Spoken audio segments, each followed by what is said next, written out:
बिस्मिल्लाहिर्रहमानिर्रहीम। अस्सलाम वालेकुम। आज मैं आपके लिए लाई हूँ रमज़ान स्पेशल के लिए एक और नई और डिफरेंट सी रेसिपी। आज हम बनाएंगे मैगी चिकन डोनट्स बनाने की रेसिपी, जिसका जायका और टेस्ट होगा बहुत ही लाजवाब और इसका बहुत ही ज़बरदस्त सा फ्लेवर बनकर तैयार होते हैं। आप इसको बनाकर एक माह के लिए फ्रीज़ भी कर सकते हैं। आप इसको बनाकर बच्चों के लंच में या फिर अफ्तार में भी बना सकते हैं। तो चलिए इसको बनाना शुरू करते हैं। सबसे पहले चॉपर में डाल देंगे बोनलेस चिकन 500 ग्राम।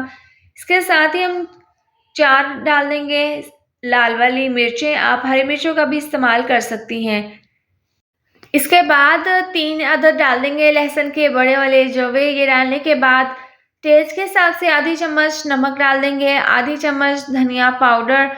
इसके साथ ही 1/4 चम्मच डाल देंगे पिसी हुई काली मिर्च। ये डालने के बाद आधी चम्मच सोया सॉस डाल देंगे, 1 चम्मच डाल देंगे रेड चिली सॉस। तो ये तमाम चीज़ें चिकन में डालकर इसका हम एक ज़बरदस्त सा चॉपर में मिक्सचर तैयार कर लेंगे। तो ज़बरदस्त सा ये मिक्सचर तैयार है। लाल मिर्चों की वजह से बहुत ही ज़बरदस्त सा इसमें कलर आया है और इसका जायका भी इससे बहुत ही ज़बरदस्त बनेगा। अब हमने क्या करना है, इसको हम एक अलहदा डिश में निकाल लेंगे। तो इस तरह से निकालने के बाद इसको हम साइड पर रख देंगे। अब यहाँ पर मैंने नूडल्स के पैकेट्स लिए हैं, जिसको मैगी भी बोलते हैं। तो 2 मैंने यहाँ पर साशे लिए हैं। चटपटा फ्लेवर मैंने यहाँ पर मैगी के लिए थे। तो इनको सिंपल क्या करना है, पानी में डालकर हम इस तरीके से बॉईल कर लेंगे। अब जो कीमे वाला मिक्सचर था, इसमें हमने बॉईल की हुई मैगी डाल देनी है और इसके अंदर जो साशे निकलते हैं वो दोनों साशे हम इसके अंदर डाल देंगे। इससे बहुत ही ज़बरदस्त सा फ्लेवर आएगा जब हम डोनट्स तैयार करेंगे। तो इस तरह से ये पैकेट्स डालकर हाथों की मदद से हम इसको अच्छे से मिक्स कर लेंगे। बहुत ही अच्छे से हमने इसकी मिक्सिंग करनी है। अगर आपको मेरी ये वाली रेसिपी अच्छी लगे तो इसको लाइक और शेयर कर दें। चैनल पर नए हैं तो इसको सब्सक्राइब कर दें और साथ दी हुई बेल को भी प्रेस कर दें। तो अच्छे से मिक्स करने के बाद अब यहाँ पर मैं पाइपिंग बैग ले लूँगी और इसके अंदर हाफ ये मिक्सचर डाल देंगे। अगर आपके पास पाइपिंग बैग ना हो तो आप कोई भी सिंपल साफ़ सुथरा शापर ले लें और इसके अंदर डालकर आप इसके डोनट्स तैयार कर लें। आप देखें इस मिक्सचर को मैंने पाइपिंग बैग में डाल दिया है और जो इसकी नोक थी इसको कैंची से काट दिया है। आप अपने हिसाब से इसको इस तरीके से काट सकती हैं। अब यहाँ पर बटर पेपर मैंने एक डिश के ऊपर रख दिया है। इसको हम इस तरीके से इसके ऊपर डोनट तैयार कर लेंगे। तो इस तरह से बटर पेपर को घुमाते हुए एक ज़बरदस्त सा हम डोनट तैयार कर लेंगे। ये बहुत ही सिंपल, बहुत ही आसान तरीका है और इस तरह से डोनट बनाते हुए जो इसका जोड़ है, इसको आपने इस तरीके से बंद कर देना है। आप हल्का सा हाथों पर पानी या फिर ऑयल लगा सकती हैं। तो ये बहुत ही सिंपल तरीका है। देखें कितना ज़बरदस्त सा एक हमारा डोनट्स तैयार हुआ है। बाकी के तमाम डोनट्स भी हम इसी तरह से तैयार कर लेंगे। तो तमाम डोनट्स हमने यहाँ पर तैयार कर लिए हैं। इनको हम 30 मिनट के लिए फ्रीज़ कर देंगे ताकि ये अच्छे से सेट हो जाए।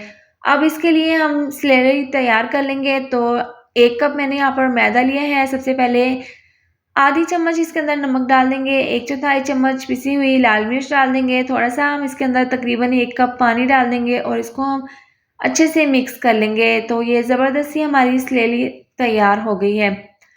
अब इसको डोनट्स को रखे हुए 30 मिनट हो गए हैं, अच्छे खासे ये सेट हो गए हैं। आप भी इस तरह से इसको फ्रिज में रखकर जब बनाएंगे तो इसकी कोटिंग करना बहुत ही आसान होगी।